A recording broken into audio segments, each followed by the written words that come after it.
اوكي، بسم الله الرحمن الرحيم. عامة من عنوان الفيديو، معرفش العنوان اسمه ايه، ولكن هو فيه كلمة بدون مونتاج. ليه؟ لان الفيديو ده هينزل بدون مونتاج. انا عامة في سلسلة فيديوهات متعلقة بالقهوة. خيال. في سلسلة فيديوهات متعلقة بالقهوة، فاول فيديو منهم اوريدي اتصور ومتعوب عليه للاسف، يعني مش للاسف متعوب عليه. فعمر اللي شغال معايا في الايديت يعني محتاج بس وقت، علشان في مصر الكهرباء بتقطع وكده، والنت طبعا سرعته جميله جدا، فهياخد وقت. وانا كنت عايز انزله النهارده، فانا بصراحه حاسس ان انا قاعد فاضي وعايز انتج، وهو لسه قدامه وقت. فاتفقت معاه خلاص خد وقتك، وانا هصور الفيديو ده بدون مونتاج، اكني من الاخر بوريكوا حاجه زي ما نقول خلف الكواليس. وفي نفس الوقت مش مجرد خلف الكواليس بس، هي فكرة جديدة نفسي اعملها، لان رقم واحد اللي بيمنع اي حد انه يستمر في السوشيال ميديا واليوتيوب، او انه ينزل فيديو او ينتج اي حاجة على السوشيال ميديا، انستجرام، الكلام ده، هي اللي بيسموها ايه بالانجليزي، اللي هي البرفكشن. ان انت يعني معظمنا بيستنى ان الفيديو يبقى بيرفكت ومثالي علشان ينزله، غير كده بيحس انه مش قادر، ومش قادر يصور ولا مش قادر يعمل، او حتى الفيديو صوره ومش هينزله على طول، لازم يبقى بيرفكت. فده تجربة جديدة انا عايز اجربها. فالفيديو ده لو طلع كويس وناجح هينزل منه كتير قوي، كتير كتير كتير يعني. فما علينا، فيديو النهارده بدون مونتاج، وعايز ابدا بحاجه سهله. يعني موضوع الفيديو النهارده يبقى حاجه سهله بدون مونتاج من اللي انا بعملها، الا وهي اسئله واجوبه، عشان ما عملتش الموضوع ده بقالي كتير. فاللي انا هعمله دلوقتي، انا هخش على الانستجرام كده، تمام؟ خليكم معايا، وهنبدا دلوقتي نسجل ستوري، نسال الناس اللي عايز يسال اي سؤال يتفضل. طيب انا حاليا بصور فيديو كده من نوع جديد، اسئله واجوبه، علشان انا بقالي زمن ما عملتش نوع الفيديوهات ده. فاللي عنده اي سؤال يساله، بس يا ريت والنبي ما يكونش متعلق بالدراسه والجامعه والحاجات دي، علشان انا معلوماتي وقفت عن اللي انا اوريدي نزلته. فسيب سؤالك فوق وبسرعه، علشان انا بصور حاليا يعني. بس كده تمام. اول حاجه بعملها في الموضوع ده ان انا بختار نكتب على اسم الفقرة. يعني انا عايز اوريكم كده، ايوه بنزله، بعدين اكتب فوق مثلا ايه، اسألني. الفقرة دي انا كنت عاملها زمان، اسمها فقرة اسألني لو فاكرين، وعايز اوريكم الانترو، بس المفروض ده من غير اديت، انا هاخد الفوتج زي ما هي كده ارفعها. فعلشان كده مفيش اي افكت ولا موسيقى ولا اديت ولا اي حاجة، ونشوف هل فيديوهات زي كده ليها لازمة ولا مشروع فاشل. تمام كده. اوكي، عامة انا رفعت خلاص، والستوري بتاعت الاسئلة هي بتعمل ابلود، يعني بتاخد وقت عبال ما الناس تبدأ زي ما نقول ايه. خليني كده، انا عايز ابعد شوية. ده انا برضو بعمله وانا بصور اصلا الفيديوهات العادية، وتلاقيني باخد الكات، يعني انا برجع الكاميرا بجيبها، بعمل زوم ان زوم اوت الحاجات دي، بعد كده باخد اللي انا عايزه منها. طبعا انتوا بتتفرجوا حاليا، فانا مش هاخد اي حاجة. بالنسبة لموضوع الكافي، وبالنسبة لموضوع القهوة، عبال ما الناس بس تجاوب على الأسئلة أو تسألني يعني. أنا إن شاء الله أنا ببدأ سلسلة طويلة جدا متعلقة بالموضوع ده. هعرفكم من الآخر كل حاجة عن القهوة أنا درستها وبقيت أتقنتها في آخر زي ما نقول 5 سنين، تمام؟ وهعرفك على حاجات برضو أساسية، اللي هو يعني أنت إزاي تعمل اسبريسو، وإزاي تقدر تطلب القهوة بتاعتك من أي مكان بتروحه، وحاجات كتير. ده رقم واحد. فان شاء الله يعني ما تستغربوش لو لقيتوا في فيديوهات كتير متعلقه بالقهوه نازله. رقم اتنين، انا هنزلها، يعني بعمل السلسله دي لان اولا ده شغف وحاجه انا بحبها جدا القهوه دي، مع اني بحب العربيات، بس مش عارف الاخر، يعني مش عارف للاسف اتعمق فيها، غاليه جدا وكل حاجه متعلقه بالعربيات هنا غاليه. ولكن برضو فيديوهات العربيات مش هتقف، الفلوجينج مش هيقف. انا سخن زي ما نقول، السنه دي انا سخن قوي. ورقم 3 بقى والأهم، يعني ليه أنا بعمل موضوع الفيديوهات القهوة والحاجات دي، علشان زي ما أنا قلت قبل كده موضوع القهوة ده متعلق بالبيزنس، حلم حياتي، فكرة البراند اللي أنا نفسي أعمله بجد وينافس في كل حتة. فتفاصيله كل حاجة فيه أنا هحكيها طبعا، وهقول لكم مثلا عن أول فكره ان انا ابدا المشروع بتاعي في مصر، او ان انا اعمل منتجات في مصر متعلقه بالبراند بتاعي، وازاي ايه باظت. يعني ازاي الواحد اما ايه يفكر يعمل في مصر الدنيا باظت. ولكن ده مش برضو مش هيخليني ان انا استسلم في الموضوع ده. فان شاء الله خير. ونقطه كمان مالهاش دعوه بالقهوه، لو مستغربين ان انا ولا بسرح شعري ولا بعمل اي هير كات ولا حاجه ولا اي تسريحه، ده لان انا واخد قرار من ساعه ما عملت زراعه الشعر ان انا ما احلقش شعري خالص. يعني انا حلقته بس بعد اول مش عارف 3 اسابيع او 4 اسابيع حاجه زي كده، انه بحيث يبقى بنفس حجم الشعر اللي هنا عشان ما يبقاش شكله وحش، عشان كان اللي هنا كبير وده قصير فبقيت شبه القرموطي. فعلشان كده انا واخد قرار ان انا لحد اخر شهر 2 لما عملت العمليه ان انا افضل سايبه واشوف هيطول قد ايه، عشان هما بيدوا يعني زي ما نقول ايه فتره لمده سنه من يوم العمليه. فيوم العمليه كان تقريبا والله ما فاكر 4 2 25 2 حاجه زي كده. فانا واخد يعني قرار مع نفسي لحد اخر شهر 2 هسيب شعري ونشوفه وصل لحد فين. ولكن لو حد عايز يعني يشوف النتيجة، طبعا الدخلات اللي هي يمين وشمال دي اللي هي الطبيعية المناسبة للسني. يعني اكيد مش هيعمل لي الخط مثلا، خلينا ناخد الحاجة دي احنا فين، يعمل لي الخط مثلا كده تمام، علشان انا ما عنديش 17 سنة. فاهمين حاجة؟ يعني انت عندك 17 سنة بيبقى شعرك مليان. ولكن اوكي كده الستوري بقى لها تقريبا 10 دقايق، يمكن اقل من 10 دقايق، معرفش بسجل بقالي قد ايه. بسجل بقالي 6 دقايق، لا بقالها 6 دقايق. اوكي شوية اسئلة جه حوالي دلوقتي 9 اهو، 6 انا اسف. امتى هتبدأ تفتح مشروعك؟ مشروعي متعلق مش بمكان هفتح ولا ميعاد امتى، متعلق ببلان معينة. البلان دي بتتطلب مثلا مني زي حاجه زي البيرسونال براندنج، واتكلم عن ايه البراند اللي انا هعمله وكده، بحيث من الاخر يعني هبص هختصرها لك. البيرسونال براندنج ان انا اوريدي بحببك في البراند او الفكره اللي انا هعملها عن طريق الفيديوز اللي انت بتشوفها دي، وتبقى انت فاهم انت قاعد مشتاق للمنتج اللي هينزل. طبعا يعني انتوا هتتابعوا خطواته، فاللي هو ايه المنتج لما هينزل انت هتكون عشت معايا في الفيديوز الخطوات بتاعته من الصفر، وايه هو المشروع وايه هو البراند، طب اقدر اجرب فين، طب اقدر اشتري منين. فساعتها لما ينزل من الاخر هتبقى في ستوري للبراند انت تبعتها من الاول خالص. فده زي ما نقول دي الخطه رقم 1 اللي انا عايز اعملها الاول، قبل طبعا ما اشوف مكان وامتى والتاريخ والكلام ده. ولكن يعني كله في البلان. كل اللي انا اقدر اقوله لك حاجه، او اقدر اقوله لكم حاجه، ان مهما كان التاريخ اللي هبدأ فيه الكلام ده كله امتى، او ان انا يعني المشروع يبقى خلاص ليه واقع ومكان فعلي تيجي تزوره وتشتري منه، غير برضه يبقى موجود اونلاين وكده، ان مهما كان هو امتى فهو هيتعمل باذن الله ان شاء الله. ان شاء الله اذا ربنا اراد والواحد ما زال عايش يعني وكده هيتعمل. معناه ايه؟ معناه ان انا مش هستسلم خالص، مفيش جيف اب نهائي خالص. هيتعمل ما بص اتشقلب اجيبها يمين شمال هتصرف، هيتعمل. لان هو ده اللي انا شايفه قدامي دلوقتي رقم 1، الهدف اللي انا شايفه قدامي دلوقتي. هيتعمل باذن الله. قعدت كام سنه في المانيا علشان تاخد الجنسيه، وايه الشروط؟ بص شروط الجنسيه بتختلف من كل واحد للتاني، فانت لما تيجي المانيا وهتاخد الجنسيه ساعتها شوف الشروط بتاعتك ينطبق عليها ايه. ولكن انا قعدت كام سنه في المانيا، هو انا علشان متجوز المفروض بعد 3 سنين اقدر اقدم على الجنسيه. انا قدمت بعد 5 لاني ما كنتش مهتم بيها ولا عايزها اصلا.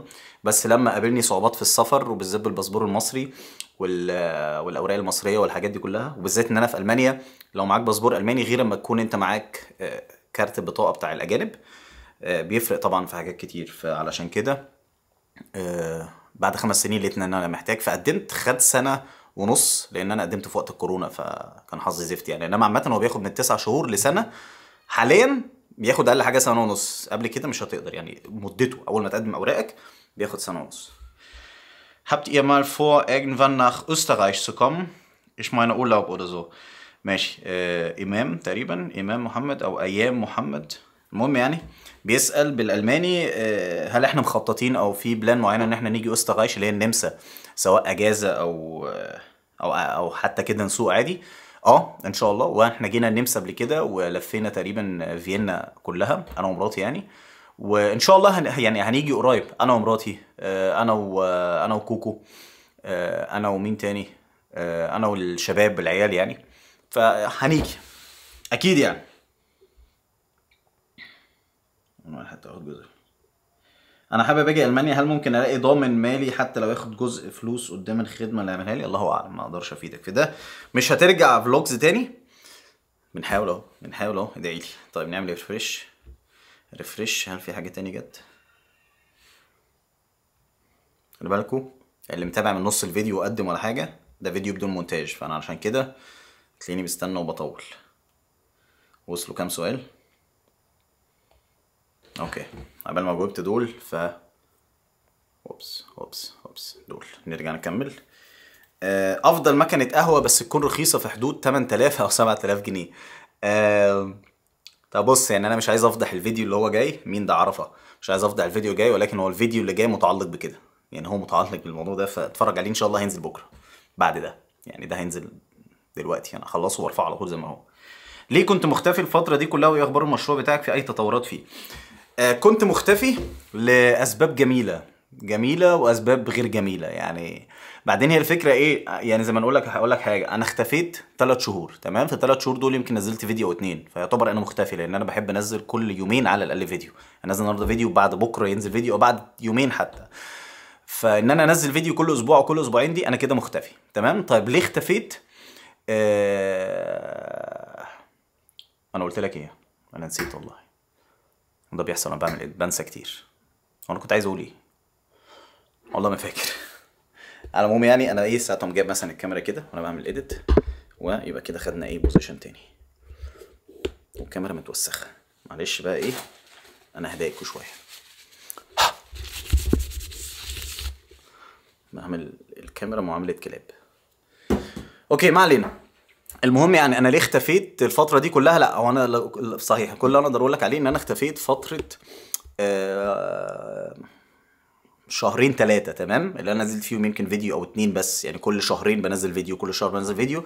ولكن هي للاسف كده، عارف انت، اديك مثال جميل. لما تروح الجيم وبعد كده تيجي تبطل اسبوع، الاسبوع ده بيسحب وراه 3 4 ايام، تلاقي نفسك قعدت 10، ال10 بيسحبوا وراهم 10 كمان.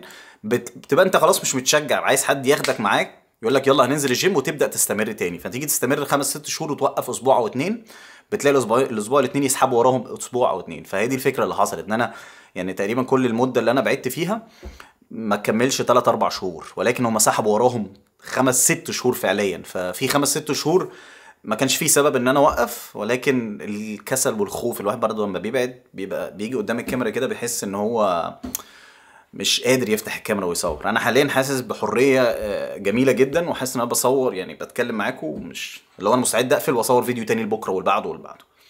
فهي دي الفكره. بالنسبه بقى لاخبار المشروع بتاعك ايه والتطورات فيه، هو بصوا يعني، عارف انت ما اجي احكي لك عن منتج وبيعمل ايه ومواصفاته وكل حاجه، بس ما اقولكش ايه هو المنتج، فالموضوع ده بيضايقني نفسيا، حاسس ان انا ايه بخبي كتير، وهو اصلا حاجه هبله. يعني هو الفكره بتاعت البراند اللي انا نفسي اعمله، وانا مش عايز اقول نفسي اعمله، اللي انا مخطط له وانا ماشي فيه، فان شاء الله باذن الله هعمله. بلاش نقول نفسي دي. هو هدف مش حلم، هو ان شاء الله هدف وهوصل له. فانا عايز اقول لكم عليه. ففي فيديو بالظبط انا هحكي فيه تفاصيل كامله، ايه هو البيزنس او المشروع بتاعي، واول خطوتين خدتهم فيه لما جربت اعمل الخطوتين في مصر والدنيا ضحك عليا. ما علينا. دعاء بتسأل صح؟ دعاء طارق، ممكن تفكر ترجع تستقر في مصر وتعمل بيزنس هنا؟ الجزء التاني بتاع السؤال مش بفكر، هو هيحصل ان شاء الله ان انا اعمل بيزنس في مصر. واوريدي انا بدات يعني في فيديو برضو متعلق بحاجه كده، استثمار بسيط، يعني بدايه استثمار كده في مصر عملتها، وبرضو وهي فيها اعلان للناس. انا اسف الناس بتتضايق من الاعلانات، بس ده شغل يعني. ولكن في فيديو قريب عن اول خطوه استثمار فهعملها في مصر، وفي نفس الوقت ان انا مخطط استثمر كتير في مصر وبرضه اعمل بيزنس في مصر. ده بالنسبه للجزء التاني بتاع السؤال. الجزء الاول بفكر ارجع استقر في مصر؟ لا للاسف لا. هو مش حكايه كرها في مصر ولا لا، هي مش حكايه كره، بس هي الفكره ايه، بص انا اقول لك حاجه. يعني هي مصر بالنسبه ليا طبعا اهلي والصحاب والخروج والاكل، بس مش ده كل حاجه. يعني انا اهلي بكلمهم فعليا كل ربع ساعه فيديو بنتكلم. ففكره الغربه زي ما الناس بتقول، الغربه مش عندي قوي. ثانيا انا لما بعوز انزل مصر 4 ساعات بوصل ان شاء الله. فده رقم 2. رقم 3، انا عايش هنا في امكانيات في البلد هنا، مش مجرد بس المرتب ولا اي نوع العربيات ولا الحاجات دي، لا احنا بنتكلم عيشه اجمالي، نظام صحي، نظام ضرايب، نظام كل حاجه كامله. اي نعم الضرايب عاليه بس باخدها، بشوفها في الشارع وباخدها في المستشفيات وفي كل حاجه. فصعب الاقي ده في مصر، يستحيل. يعني احنا بنتكلم والله مش بقلل من قيمه مصر، بس دول من عالم يعني زي ما نقول ايه، عالم ثالث وعالم اول. تمام. او اجي ما اقول لك مثلا تحبي تنزلي مثلا من عربيه رانج روفر او بي ام دبليو مثلا، وتركبي عربيه نصر 128، فمهما اقول لك الله والفايب وجميله وانها بتعطل الواحد يصلحها، ولا الصحاب وبنفرح بيها ونحط عليها استيكرات وبتاع، يستحيل حد يقول لك اه انا هنزل من بي ام دبليو مثلا واركب 128. فانا بالنسبه لي كده اللي هو الفكره، مصر مش وحشه بالنسبه لي، مش وحشه خالص، وبنزل كتير وهنزل اكتر واكتر. ولكن في حاجه واقفه في زوري تقريبا. ولكن لا انا ما عنديش مشكله في الغربه، هي دي الفكره. يعني انا سستمت نفسي ولينا اصحاب ولينا روح، وزي ما بيقولوا كده فايب، وبنلعب كوره وبنروح نلعب بلياردو وبنخرج وبنسافر وبنعمل. انا عارف ان في ناس كتير بتقلل من الغربه وفي المانيا وانت قاعد وحيد ومالكش اصحاب ومالكش خروج ومالكش بتاع والكلام ده كله. ولكن دول هم شخصيتهم كده، هم شخصيتهم كآبة، هم شخصيتهم مش عارف يبقى سوشيال، مش عارف. ثواني بس، في حاجه واقفه في زوري مش عارف ايه. مش عارف يتعامل خالص مع الحياه وبتاع وكده. ولكن احنا بنتعامل يعني من الاخر. انا اعرف ناس مثلا بتيجي المانيا هنا، ولا بيعرف يطبخ ولا بيعرف يتصرف في حياته ولا بيعرف اي حاجه، واللغه حتى ضعيفه، ومش عايز يستثمر في نفسه. فخلاص ده عيبك انت. انما انا بالنسبه لي استثمرت في نفسي، واشتغلت طباخ، واشتغلت بشيل زباله وبحطها، واشجار كريسماس وبقطع وايدي تتعور، وفي التلج بره والواحد تعب وعي وبص اتبهدل خالص. ولكن اتعلمت الطبخ، اتعلمت ازاي اوفر فلوس، ازاي اشتغل. فهي الفكره الواحد ما يغير، لما نقول التفكير change your mind، حياتك كلها هتتغير. لان العقل هو حسب ما بتغذيه. فاهم قصدي؟ وفي ناس شخصيتها كده، في ناس شخصيتها ما بيعرفش يبقى سوشيال. يعني حتى لما بيتعرف على ناس، تلاقي الناس مش حكايه مش قابلاه، ولكن ما فيش زي ما بيقولوا كيمياء ماشيه ما بينهم. فهو دي بتبقى مشكلته بقى، ينطلع على السوشيال ميديا ويملاها كآبة. هو احنا بنتكلم في ايه اصلا؟ انا بعدت عن السؤال، معلش انا اسف.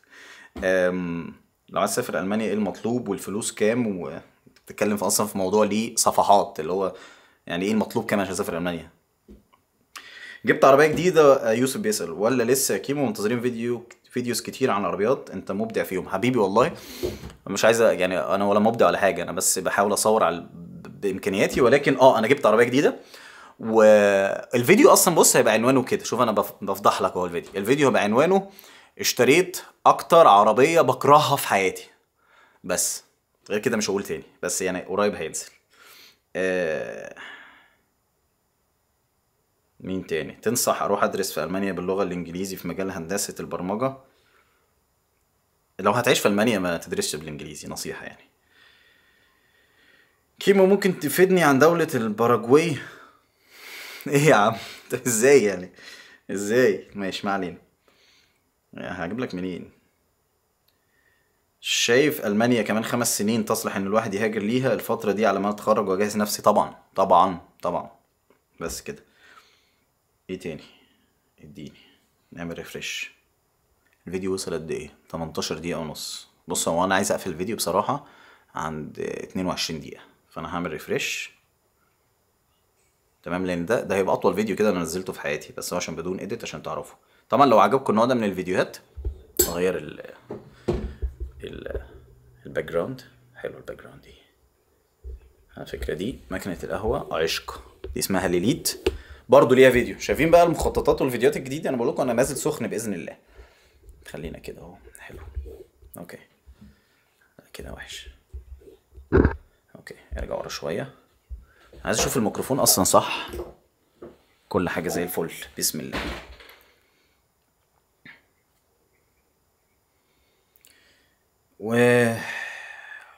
وصلنا فين؟ اوكي، وصلوا حوالي مثلا ايه بتاع 30 سؤال مثلا 40 سؤال في ال 20 دقيقة دي. بتشجع مين في اسبانيا ومصر؟ ما اتفرجش على كورة والله، معلش سامحني، بتفرج على تنس بس. ادينا فيدباك للعملية. لا اصبر استنى، الفيديو بتاعها خلاص يعني قرب ينزل يعني. وحشتنا فيديوهات التعديل على العربية. ايه الجديد؟ جاي، كله جاي. كله جاي. عايز اقول لك اصلا يعني انا عايز اقول لكم ان الفيديو بتاع العربيه اللي انا بقول عليه ده اكتر عربيه بكرهها اشتريتها يعني. انا اصلا اوريدي اشتريت يعني العربيه دي انا بكرهها فعلا وما زلت بكرهها، ولكن اشتريت لها اوريدي الحاجات اللي هتتعدل من بقى، فاهم انت ايه؟ بادي، ايه تاني، الشكمان. يعني في حاجات كتير حاجات هتقل. اودي ار اس 7 ولا بي ام دبليو ام 5؟ بدون سؤال طبعا الام 5. بص هو انا من عشاق البي ام، ولكن بحب الاودي جدا. يعني الاودي بيعملوا اشكال و اسمها ايه، اوشتاتونج اللي هي مميزات يعني كماليات في العربيه جامده جدا. ولكن انا حاليا معايا عربيه حماتي الاودي، هي كو اللي هي كيو يعني كو 5 اللي هي الخمسه كيو 5 ما علينا. موديل تقريبا 16 يا 18 حاجه زي كده. عربيه جميله وامكانيات وكل حاجه، بس مقارنه مثلا بالاكس 3 بتاعت كوكو اللي انا بسيقها يعتبر طول الوقت، لا فرق رهيب. يعني الاكس 3 الاكس 3 موديل 2012، ولكن كموتور وسواقه ومتعه سواقه وقعده وكل حاجه، لا بصراحه البي ام في عالم تاني. نيسان جي تي ار 35 نزمو ولا بورش جي تي 3 ار اس؟ اقسم بالله عارفه والله. يعني بص انا مش هكدب، انا هوريكم السؤال. بص اهو السؤال اهو، والله العظيم ثلاثة. انت اتكلمت في اتنين هم زي ما نقول ايه حلم حياتي.